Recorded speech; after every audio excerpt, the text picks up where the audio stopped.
Ladies and gentlemen, Charles Castillo. All right. Welcome to the Just Be a Man podcast, guys, where we offer commentary from a man's perspective. Yes, the crew is back with another Power Pack episode. We have our boy Chuck. Hey. Mike. Stefan. Yes, sir. And Wayne. What's going on, everybody? And back by popular demand, the man, the myth, the legend, financial guru extraordinaire, and the CEO of Game On Capital, our boy, Mr. Michael Thompson. Hey, everybody. So glad to be here. All right. What's good, sir?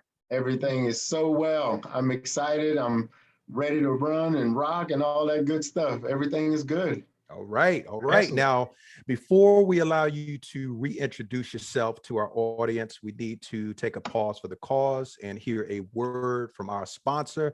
So, Steph Diggity, take us away, sir. Oh, thank you, Charles. As you can see, I'm getting older, brother. I pulled out the glasses. But anyway, look, summer's coming. Are you ready to unveil your beach pie? You're in luck. Our friends at Manscaped just launched their 4th generation performance package, which includes the Lawnmower 4.0. Ladies and gentlemen, this is a Lawnmower 4.0. Look at the light. You can go in the shower and shave yourself with, LED light quality. Anyway, I'm going to turn this vibrator off. That's what it feels like. Anyway.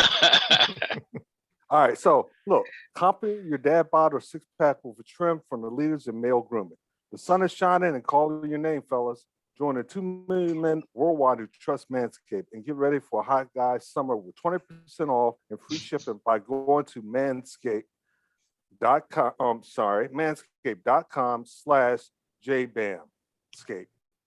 Use that coupon, 20%. Mike even pulled out the package, the entire package. Go, Mike, go. Anyway, so look, real funny story. Back in the day, prior relationship, I had too much to drink, but I needed to take a shower and I needed to, groom myself. Well, that grooming product was this type of cream that you put on yourself. All right, and so and you leave it on there for a little while. It wasn't icy hot, was it? No, it wasn't icy hot, but it was like that magic shave. It was kind of like, but it was just Nair. No, I'm not going to bring up their name just in case we get, sued. But anyway, then I decided to go down and have another drink. Oh my God, I made a mistake and left it on too long. Ooh, ouch. Talking about a burn. I mean, I was burned. So from there, I knew that I could never do that again. Thank God Manscaped came up with a product like this. Just used it this past weekend. And I mean, it was perfect. Matter of fact, I'll tell you the story another time. My wife and I used it together. Anyway. All right. So now it's time to bundle up with Manscaped Performance Package 4.0.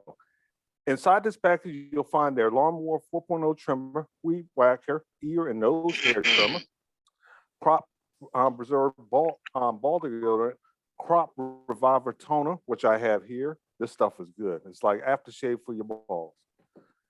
Performance boxing brief and a travel bag to hold your goodies. First off, the new Performance Package 4.0 includes the new Lawnmower 4.0. This trimmer is insane, and I dare I say the GOAT of all ball trimmers. Yeah, I said it. Their 4th generation trimmer features a cutting-edge ceramic blade to reduce grooming accidents thanks to their advanced skin-safe, soft technology.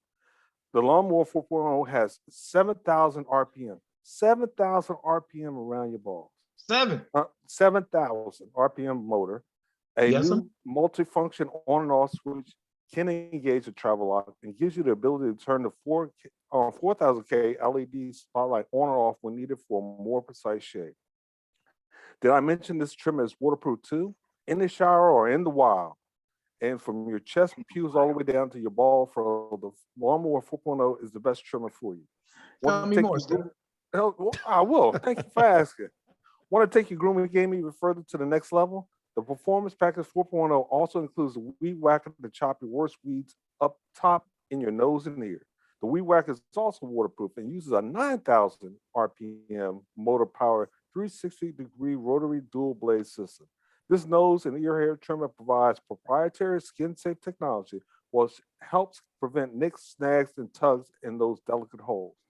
Seal the deal with Manscaped's liquid formulations. Before heading outside, use crop preserves ball deodorant to keep you on your game in the heat. Then after trimming the lawnmower and whacking the weeds in the heat, give your beach balls a boost and use Crop Reviver. Manscaped even threw in 2 free gifts to their Performance 4.0, the Manscaped Boxers and the Shed Travel Bag. Bring your comfort and boxers to another level. So after all that, remember, get 20% off plus free shipping by going to manscaped.com/jbamskate.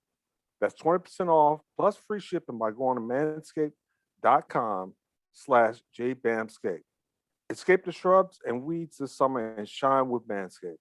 Back to you, Charles. Hold on, Right. Charles. I just Yes, also sir. want to say that if you want some action, get your pubic hairs out of traction. Get the Manscaped. I appreciate you, fellas. Thanks so much. We are talking finances tonight on the Just Be a Man podcast, but I would be remiss if I didn't get everyone's thoughts on the big news of the week. So, Wayne, why don't you tee that up for us, sir?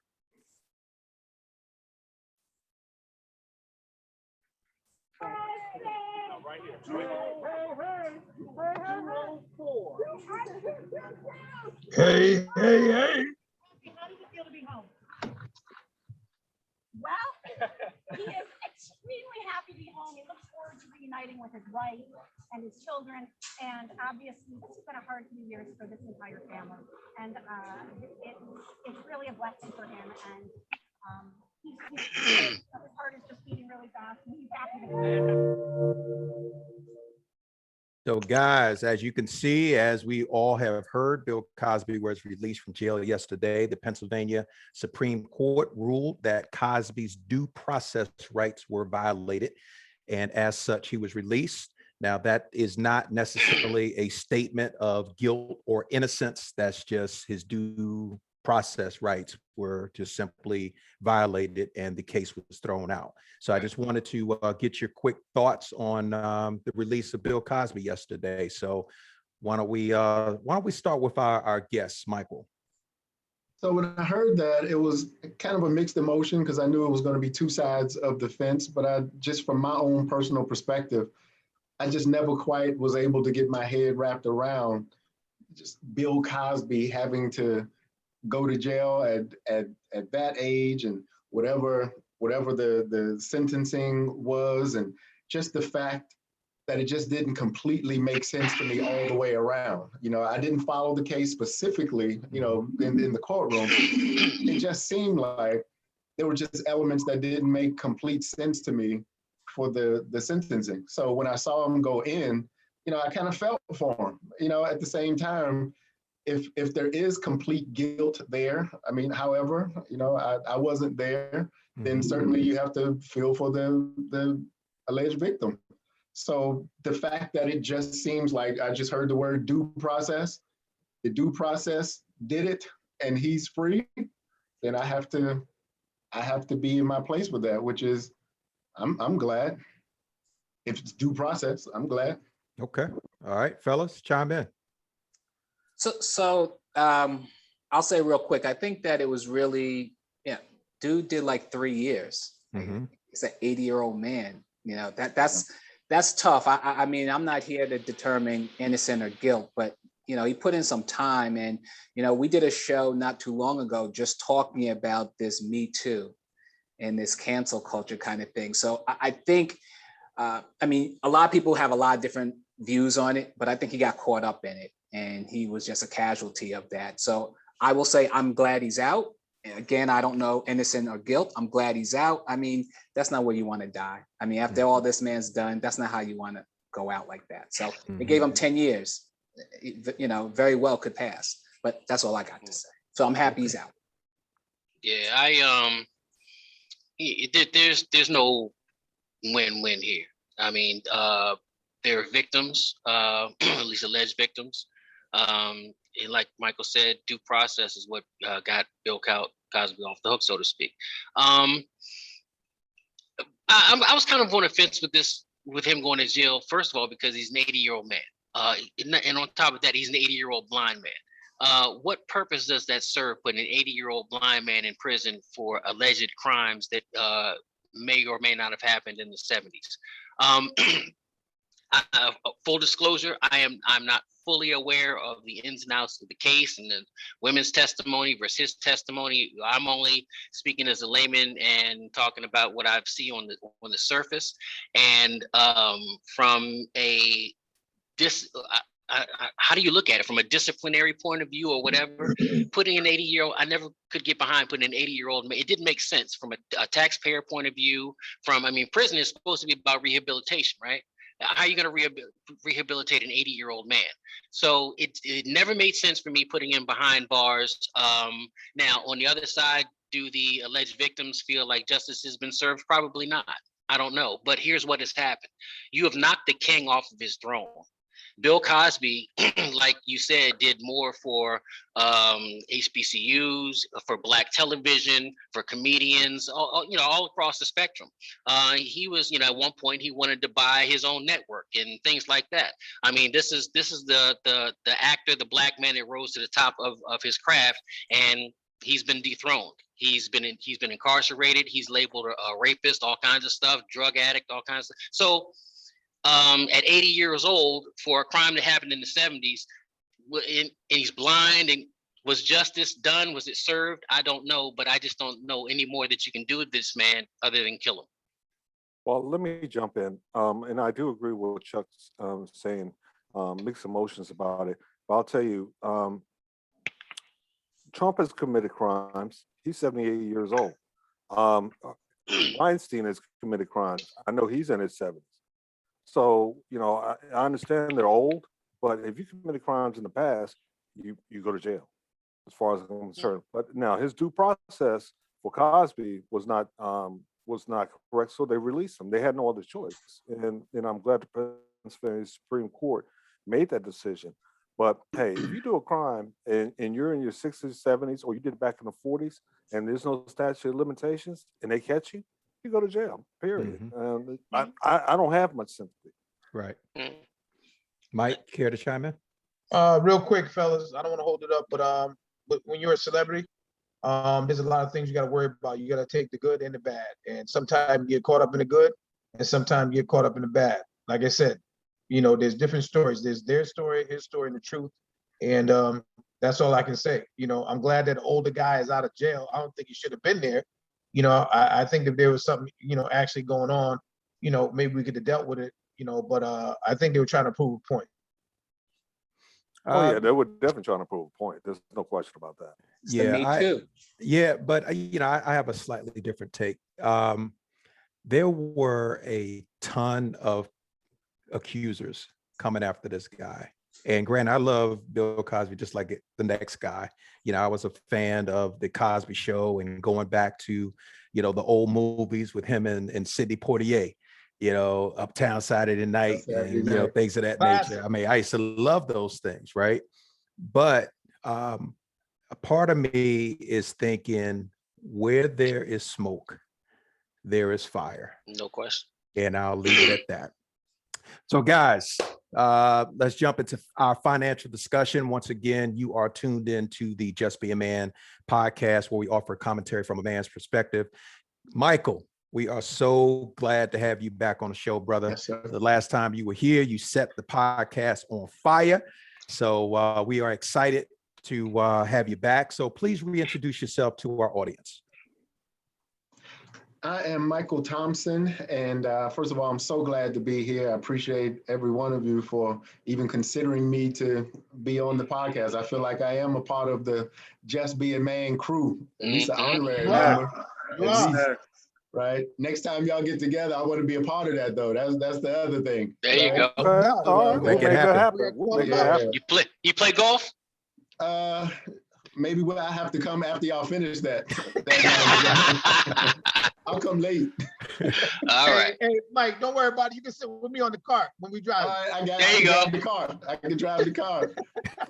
But I have literally been on a journey for financial literacy, to create financial literacy as me, myself, growing up in an environment to where there wasn't a lot of financial literacy, and people were just left to do the best they can with their own devices. And I wanted to make a change and make a difference. So over 22 years now, I have been on this journey. I was introduced to the financial services industry and been on this path to just make a difference, learn as much as I can, and to help educate as much as I can. So my ultimate goal is to technically build a new industry to where people can feel new hope, new understanding, and have a new inspiration that we can turn these financial issues and challenges around through education. And that's been my goal, and that's why I'm here today, just to try to make a difference, leave a little footprint somewhere. All right. Well, we All right, sounds definitely good. appreciate you Let's being do it. here, sir. Mhm. Let's jump right in, guys. I know one of the first things we wanted to talk about, just to tee this up, had to do with just debt in general, just managing debt. That's the big elephant in the room, especially for many members of our community in terms of how we manage debt and credit Yeah. and things of that nature. So let's jump right into that topic. Michael, what say you? So with me, let's understand, first of all, what debt actually is. Like, what is it? Debt is actually attractive. That's why so many people are drawn to it. So first of all, debt, by definition, is literally borrowing from your future to satisfy your present situation, present need, present desire. So literally, every time you go into debt, you are borrowing from your future, right? And so in that space, you find yourself, if you don't understand how to kind of catch up with yourself, if you don't understand that, you'll find yourself always behind the 8 ball. You'll find yourself always wondering, how come this debt does not shrink? Why doesn't it ever go away? And the interesting part about debt is the only mechanism that I know of. It doesn't need food. It doesn't need sunlight. It doesn't need water. But that thing can still grow on its own. Anybody understand that? You know that about Yes, sir. that? All day That's a great long. analogy. Mhm. So the reality of debt is there's a system that's developed, and it's unfortunate, but it's developed by the people who are in the know, technically to feed off of people who are not in the know. And we were talking a little earlier about, I know for me, it started in college, right? I'm minding my business on the way to the gym. But before I got there was this table set up. Uh-huh. I could choose from a Frisbee, a mug, a t-shirt. And this person told me, fill out this form and you will be able to have money. My first credit card was a Discover credit card, $2,000. You couldn't tell me anything. When I tell you I was the freshest on campus, I had the newest this, that. Right. I'm inviting people to things. Come on, I got it. I'll take care of it. It's so crazy because the person who helped me fill out that application, they never told me that I had to pay this stuff back. Right. And that was the beginning of my journey in debt. I started out in debt just again through lack of knowledge. Didn't understand what it was. It was fun to get it, but guess what? That debt becomes a weight. So in essence, it's understanding, and there are 2 types of debt. There is good debt and there is bad debt. Most people are in bad debt, or at least don't know how to turn bad debt into good debt. Good debt. That's exactly right. So debt is an issue, and believe me, if it's not contained, it'll never be managed. Mm. Hey, Mike, you just brought up a great point. Yes, Give me an example. I understand bad debt, no question about it. Been there in my life. Give me good examples of good debt. Oh, good. That's a good question. Probably the best way to look at it is your mortgage, home mortgage, right? It does allow for tax deductions on that. It literally does create a kind of it's the biggest debt that most people, in the pure sense of the word, that most people will, be subject to. So good debt, you can actually leverage that debt. You could borrow from. So that is an example. It looks great on credit, if done the right way. So in essence, that is one example of good debt, home mortgage. Okay. So Mike. Yes, sir. So could the definition of good debt, could that also be to help you with generational wealth or something like that? Is that good debt? I believe so, if done correctly. I do believe so, because there's another thing called leveraged debt. A lot of wealthy people leverage debt to become wealthy, right? And there is something called arbitrage, to where if I could borrow here at this rate, but I can turn it over at another rate, right, that is beneficial, or there's a profit, that's an element of arbitrage. So in business, that debt is used as a matter of fact, some of the biggest companies in the world have some of the biggest line items of debt in the world too. Leverage the debt. Gotta remember that. Yes, sir. Yeah, Michael, I've heard it said before that it's not a good thing to pay off your mortgage. I've heard some people say that because of the tax benefits. What say you about that? I have two different feelings about that. Theoretically, they're correct. On paper, they're correct. You don't want to pay off the mortgage just because you lose out on the tax deductions, right? However, which that's true, right? But there is another way. So in essence, there's that arbitrage thing again. If I could leverage my debt to create opportunity to where I could make money from my debt, which could be a home mortgage, you know, a HELOC or something like that. Those types of things, I could actually create wealth by utilizing the leverage there. And not to get too technical, there's an element of using funds that, so for instance, give an example. In this house, right, there's equity. In the house, there's equity. But I can't take a brick to the bank. I can't take a brick to the grocery store. I need, in my mindset, I often consider, and this is again, I may have to come back on here to get more specific on that, but my feeling about the house and equity in the house, I use the equity in the house to leverage for investment, because equity in my house technically does not do anything much for me while it's there. I want active equity.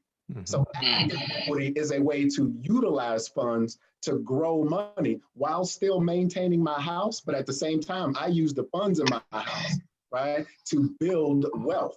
And there's a strategy within that. And I'll probably have to go into another call about that one. But I tell you what, believe me, equity that sits in your house, there literally is a wonderful way to leverage the equity in your house to make money, as opposed to money's just sitting there. So if I can make 4%, I'm sorry, if my house is making me 4% and I have a way to guarantee me 8 or 10%, I'm not leaving the money at 4% in my house. I'm not leaving that anywhere. Right. So it's leverage. It's leverage. Okay. Hey, also kind of one that's, go ahead, Chuck. No, it's okay. Go ahead. I was going to say kind of on that same idea when we're talking about mortgages and things like that. What are your thoughts on interest-only mortgages? And let me tell you where I'm coming from with this. So, you know, everyone is aware of in the past, there was this big bubble where everyone got caught, right? But I wanted to, but there is a way to do that properly. It is. And so could you speak to that a little bit more? Because the people with a lot of money, the really rich, that's how they do it. Yes, that's exactly right. So here's what my experience has been with that. The problem is interest only is wonderful, because now I had this payment, but if I got interest only, I have this payment. Here's the problem with that: if it is not, number one, properly structured, and if our brains are not properly wired. Because the problem with that is what usually happens with that extra money. Instead of using that difference to actually put away and build and work for you, most of the time, people spend that difference.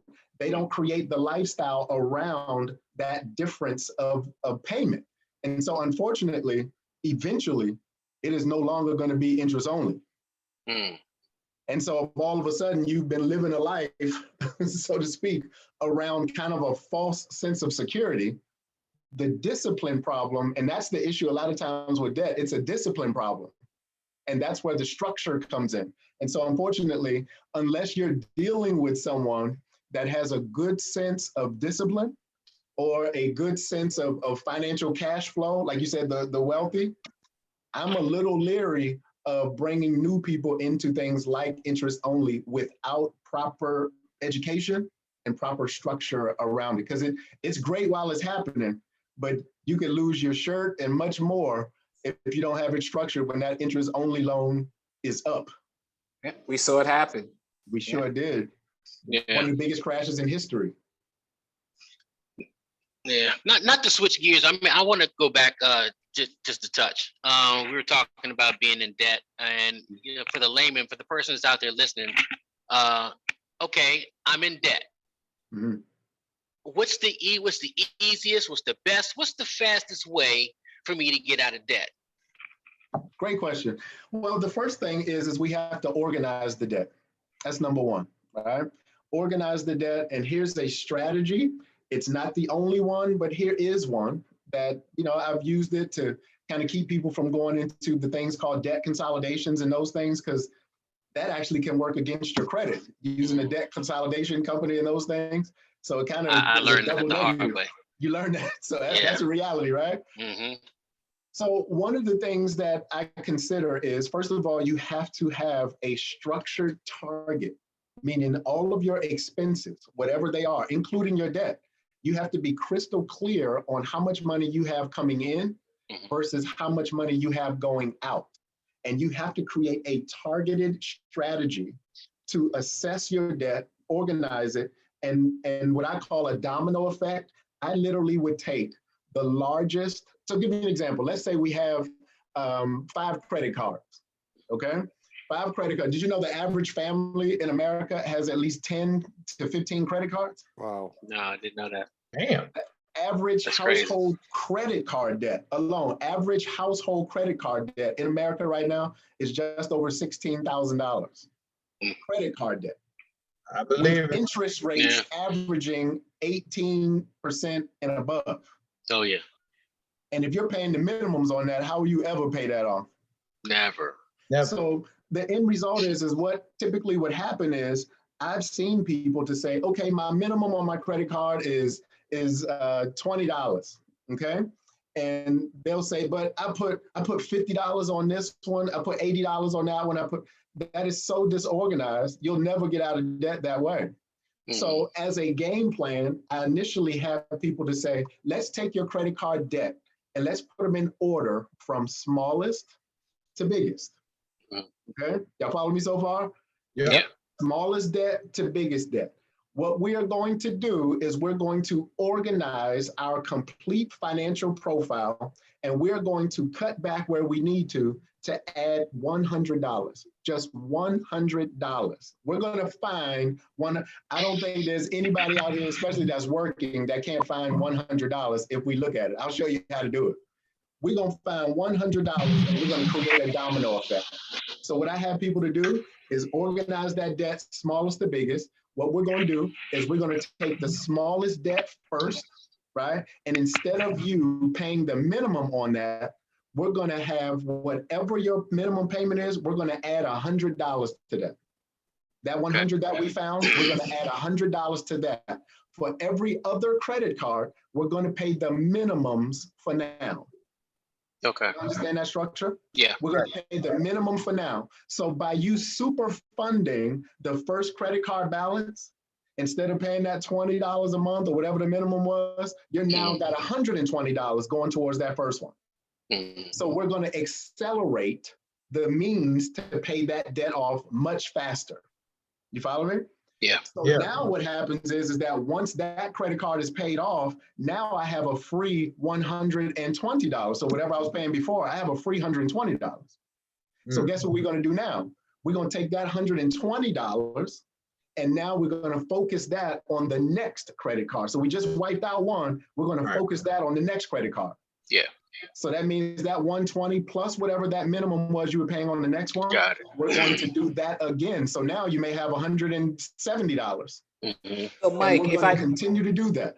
So Mike, not to cut you off, but so what, just to make sure what I'm understanding, once you paid off that first bill, that first credit, that cheap, the lowest price one, you know, obviously you're not using it. You're not basically you're cutting it up and then you're going up that ladder. I just wanted to put that out there. You're no longer using that card.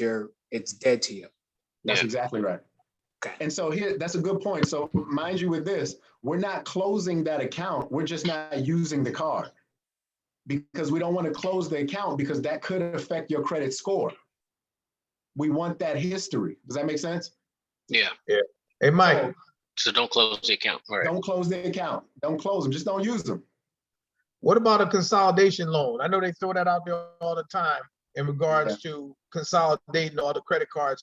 How trustworthy is that? Does that work out for most people or no? Well, I would say to me, if you're going to use a debt consolidation company, then remember that is going to be a mark on your credit. It's going to show your creditors that you couldn't handle the responsibility yourself and you needed another company to come in and help you. That actually works against you credit-wise. And then that stays on your credit. So Would you recommend like somebody go to their credit union and get a loan, like find out how much money the credit cards are together and get a loan for that amount and pay it off and just pay one bill? That is a much better option. So yes, if in my choices of options, that is a much better option because your average credit card is probably, if you could qualify, and that's the other thing, if you can qualify, then yes, because your average credit card bill being 18%, if I can go in there and get a loan for whatever, anything less than that, then I'm winning as long as I stay on path with not messing up the payments. Right. Okay. So Now, Thank you. Michael, you Yes. talked about paying them off and keeping them open, but isn't Yeah. there such a thing as having too much credit? Can't that hurt you as far as your credit score down the line? Depends. There's something called debt to income ratio. Mhm. And your debt, if you're going towards, like, let's say I'm trying to go get a house or there's something big that you really need your credit score or credit worthiness to be at the forefront, then you have to be concerned with that with regards to debt to income ratio. Okay. So that literally means that if you have too much debt and your income, the ratio between the two, that counts against you as well. Mm-hmm. So the challenge is, if I don't have anything that I'm going to go and get a house or those kind of things, I just want the debt off me. I just want to get the weight of debt off me. If that be the case, then I'm not really worried about my debt to income ratio like that at that moment. Okay. So theoretically, the goal is if we're just talking about getting debt off me, technically I don't have to worry about debt to income ratio. However, if I am going to apply for something or go to that requires my credit to be in right, they're going to look at debt to income. So you're right with that. Just want to jump in real quick. We got a question from one of our Facebook listeners, followers. Okay. It says, good evening. Question, what are your thoughts on the snowball method? Are you familiar with that, the snowball method? That actually is what I was talking about. Okay. That is technically the snowball method. It creates, and by definition, it does create the snowball effect because it's building momentum. So what will happen is that over time, right, you're vastly shortening the time that it would take to pay all of your credit off by just paying random payments, as opposed to creating, in effect, the snowball effect, which paying out the small ones, then it builds momentum, gets bigger and bigger, and you knock out the last couple of them in no time. Right. Hey, Mike, right. That is the snowball effect. the reality of it too is let people know that it's about discipline. So they're gonna have to cut back on the margaritas and them hot wings at happy hour and all that stuff. So let them know that you just ain't gonna do this overnight. That is exactly right, Mike. That's exactly right. Technically, it's all about discipline. Yeah, It's kind of like weight. It's easy to put it on, but it's hard to get it off. Yes, sir. Now, So we talked. I'm sorry. Go ahead, Wayne. I was one last thing on this. So we talked. I think thanks, Mike, for everything, Michael. Everything that you said. It's a lot of really good information, and hopefully that people that are listening can benefit from that. But I want to take it one step further, and that is, so let's say that you don't necessarily have credit card debt, but you have maybe you had some bunch of charge-offs and stuff like that. So your credit is bad, and there's nothing necessarily to pay down. It's like you're in that 7-year window or whatever. So it's not like you could just say you can't really pay on it. You've already messed it up. I got it. So is there any advice to that at all? Yes. So that's cleaning up your credit. So one thing, credit is a game. Like it's ridiculous. It's a game that you just need to know the rules to. And because I was in a position a while ago to where credit was an issue, so I learned this just through trial and error myself.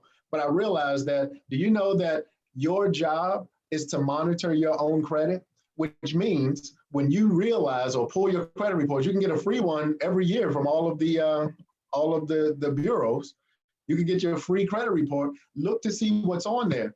And do you know that there's this thing called disputing items that are on your credit? And there are pre-drafted letters and everything that you can use to send off that actually you can reach out to the creditors with that letter.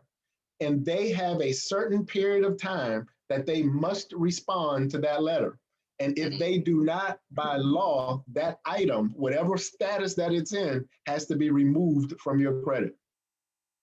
Yeah. So there's some diligence there because there is a going back and forth. So if you were to, again, if you decided that you wanted to handle this yourself, there are companies that do this for you, right? You can hire a company to actually do this for you. I have a name that I've used. I don't know if I can use names here, but there's a name that I've used. I recommend them. It worked for me. But in this regard, all you would have to do is get your credit reports from all three bureaus, because sometimes the reporting is different on, you could have three different credit bureaus with three different reportings on there. Yep.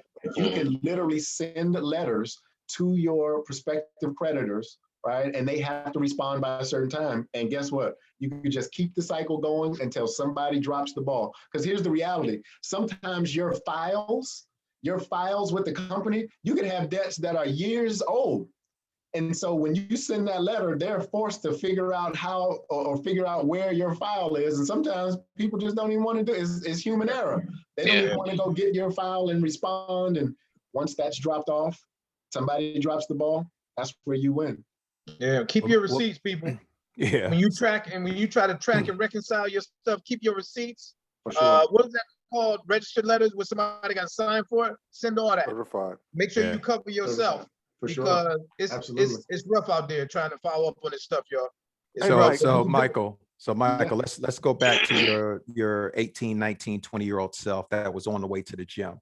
Okay.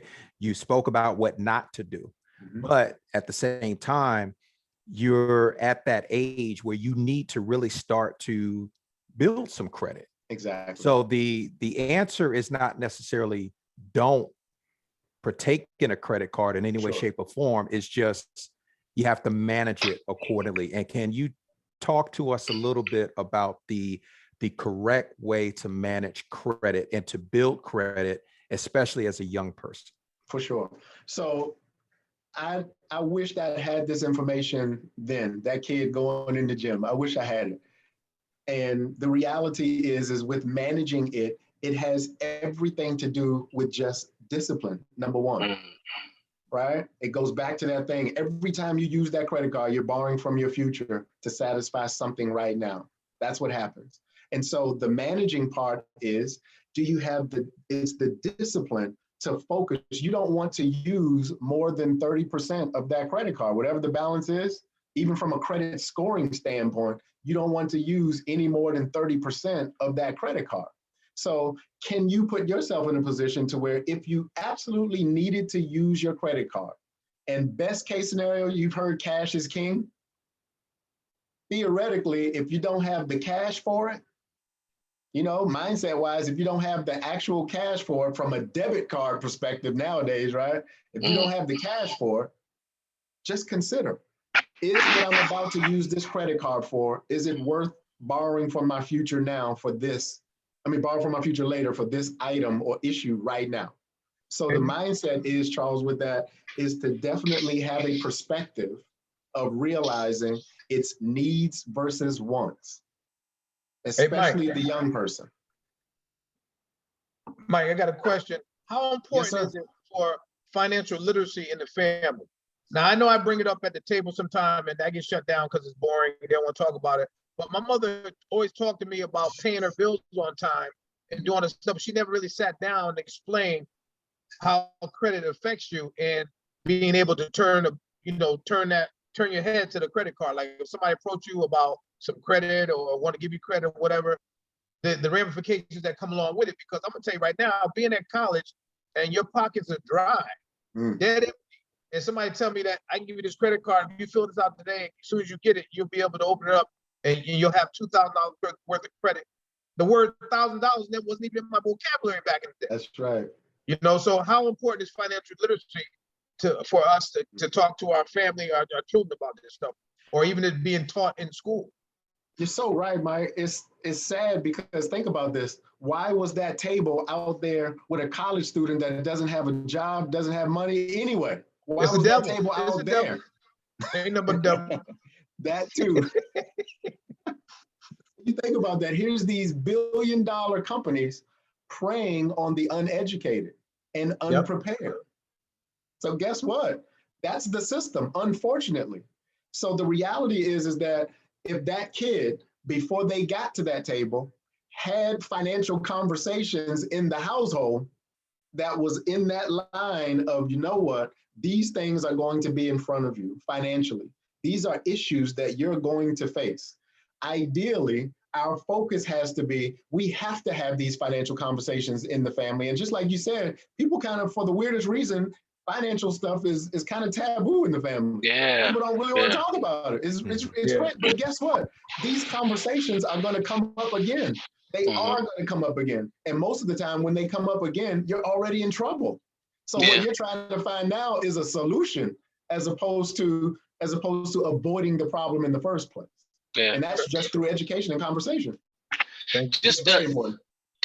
Two things real quick, but just to piggyback on what you said, coming up, us, our age group, how many times do you remember, just in the family dynamic, how many times do you really think, or I'm sorry, remember, hear your family talk or discuss money? Nope, can't. Yeah, I mean, I thought about that the other day. We never really sat down and discussed finances and stuff like that. It was we just didn't do that. Exactly. I wanted to jump to our we had a question from one of our Facebook folks, and it says, and we talked about bad credit and the steps we can do to get out of bad credit. But his question takes it a step further, which is pretty good. It says, once I get my credit good, how can I protect and grow finances and not get back into financial debt? Sure. Great question. As a matter of fact, the key to that is cash flow and financial organization. So the reality is, remember, probably best case scenario, I theoretically, in my viewpoint, I don't use debt unless I absolutely have to, which means financially, if my cash is right and my finances are organized, debt in reality is a last option, not a first.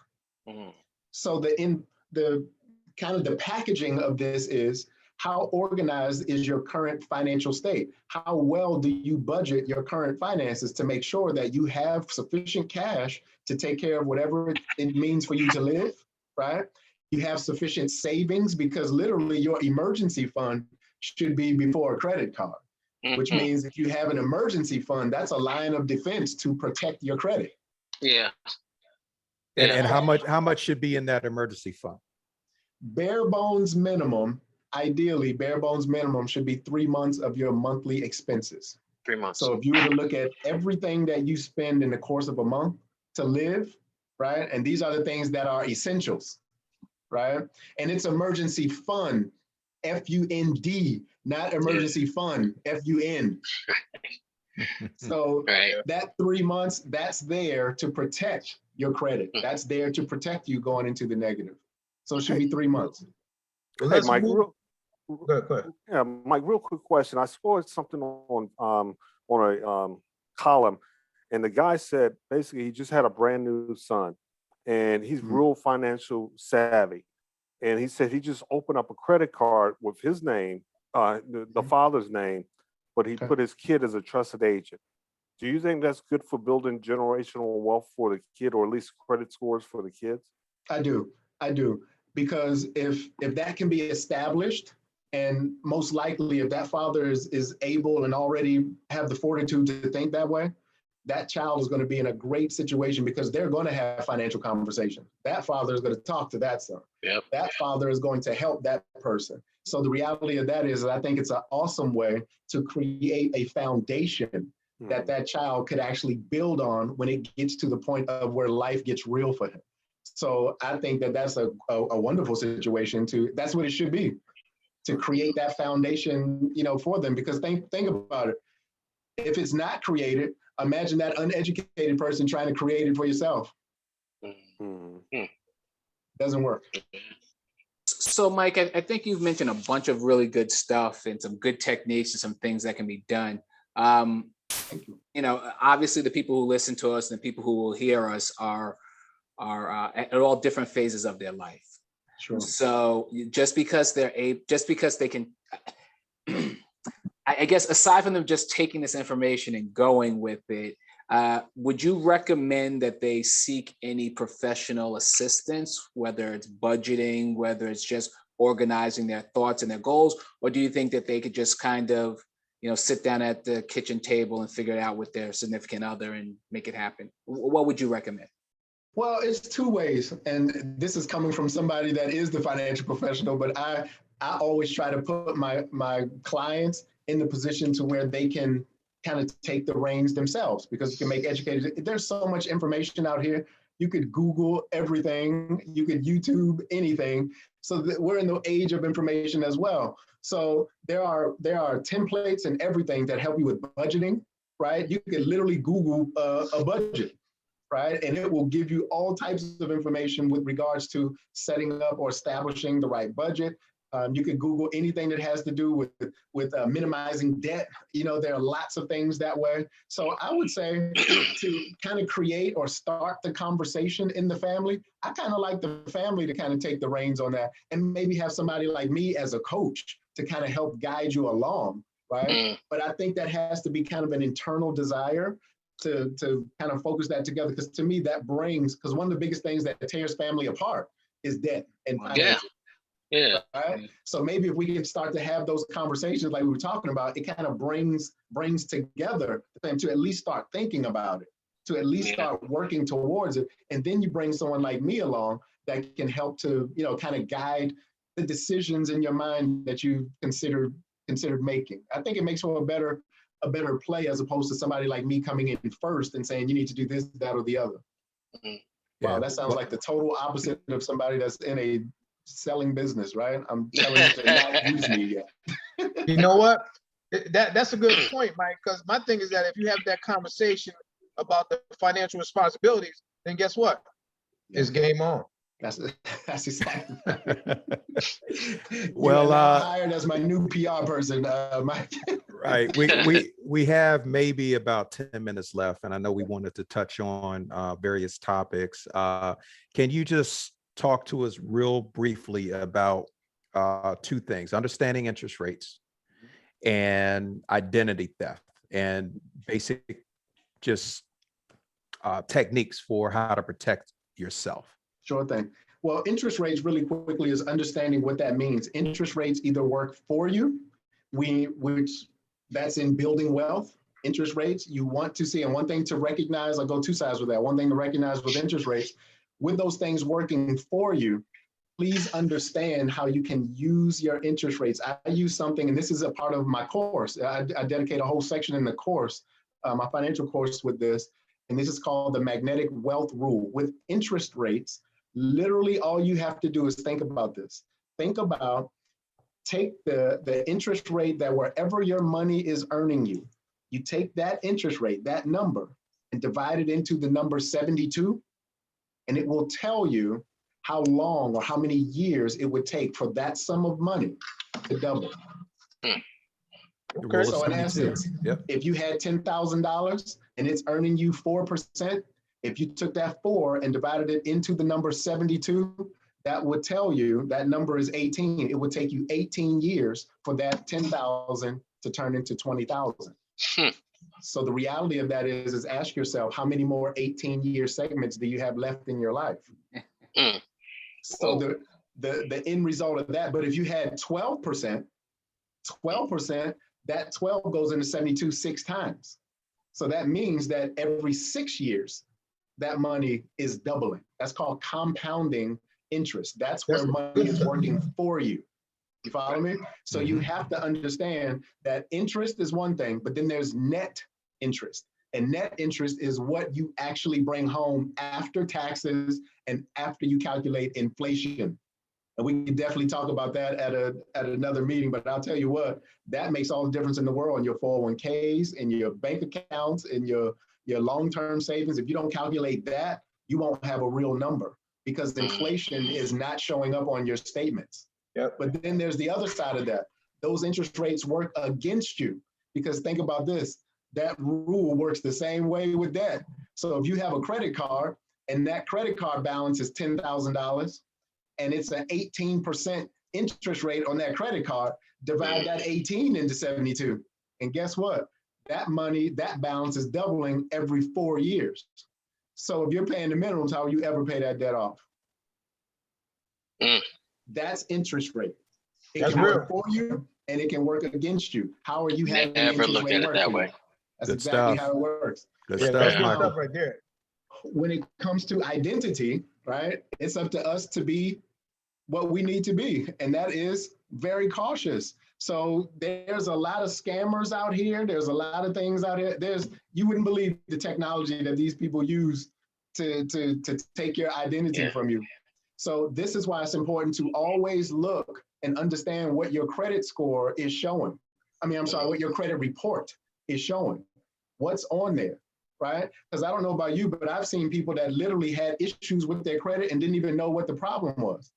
Why things were happening. And it's because we don't monitor. So and there's a lot of companies that do monitoring now. Your bank accounts, your bank statements, sometimes your bank offers a monitoring service. There's a thing now, what's that called? They give you $1 million if they don't.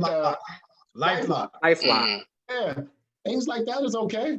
Like to insulate yourself the best you can and to just make sure that from an identity theft standpoint, I had a mortgage on my credit one time and didn't even have a house. Wow. What? Wow. Hey, Mike, is it true that those, you know how you put your card in at the Piggly Wiggly or the Mobile or the 7-Eleven, that some of the things could be scanners, right? Yeah, skimmers.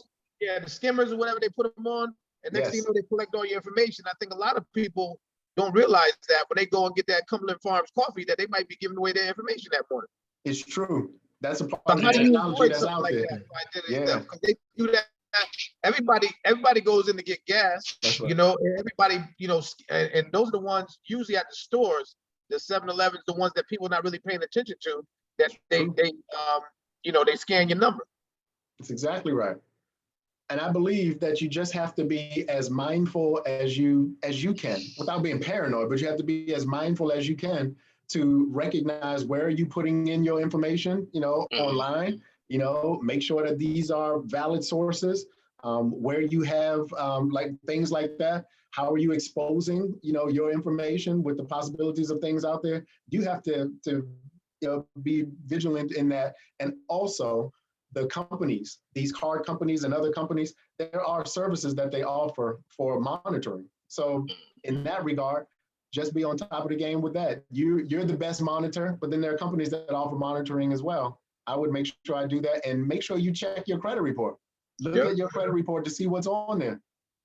Hey, I always say, keep your girlfriend close, but keep your Social Security card close. I'll keep that in mind. Well, Michael, and once again, the information that you provide, man, is just, it's priceless, brother. It really is.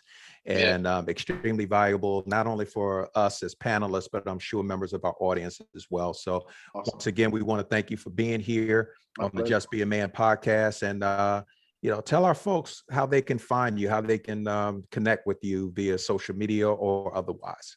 Wonderful. Well, if anyone would like to schedule or set up an appointment, if you have any personal questions or specific questions about your situation, you could reach me directly at Magnetic Finances, MAGNETIC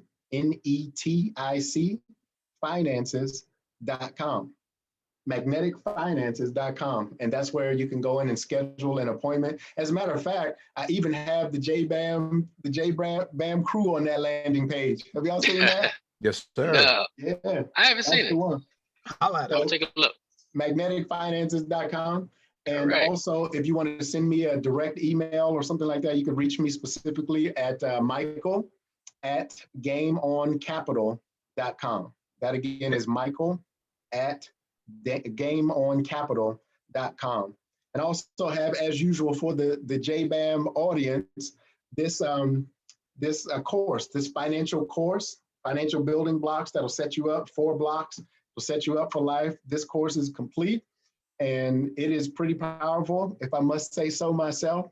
And we've gotten some wonderful reviews during the testing phase of this. And so for the JBAM audience, now again, this is going public and this is going to be $295 for the public, right? But for the JBAM crew, if you go on to gameoncapital.com, I have a code, a discount code to where you could get that course right now for $1. Oh, That's wow. for the JBAM crew. Not one That's bit. all right. And audience. So it's at gameoncapital.com, and you can go right on there, put your information in there, and there's a discount code on there, $1, and it's all yours, all 4 building blocks. It goes into everything I've talked about tonight and more in graphic detail.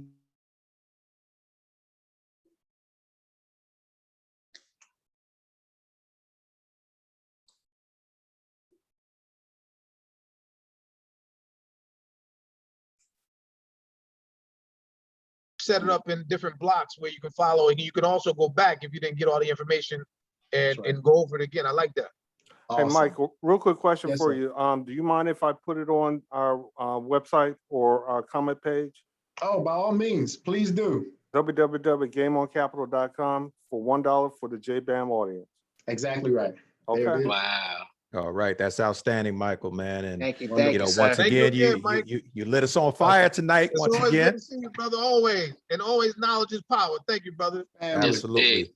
Family. And for the audience, again, thank you for joining the Just Be a Man podcast. Once again, check us out on our various social media applications, including YouTube, IG, Facebook, of course. You can check us out on Apple Podcasts. Go to our website, which is jbampod.com. Order some merchandise, man. We got some nice shirts, some mugs. We have all that. And for those of you that have your phones in your hand right now, you see that red box on your screen.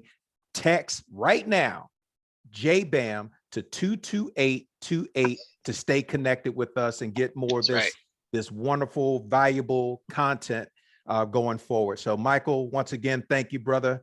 We really appreciate you. My pleasure. Appreciate you, Mike. Yes, sir. All right, Appreciate Michael, y'all. Thank you. Big Thank Pen, you. take us out, brother. Deuces. I was missing a finger. Hold on. Missing a finger.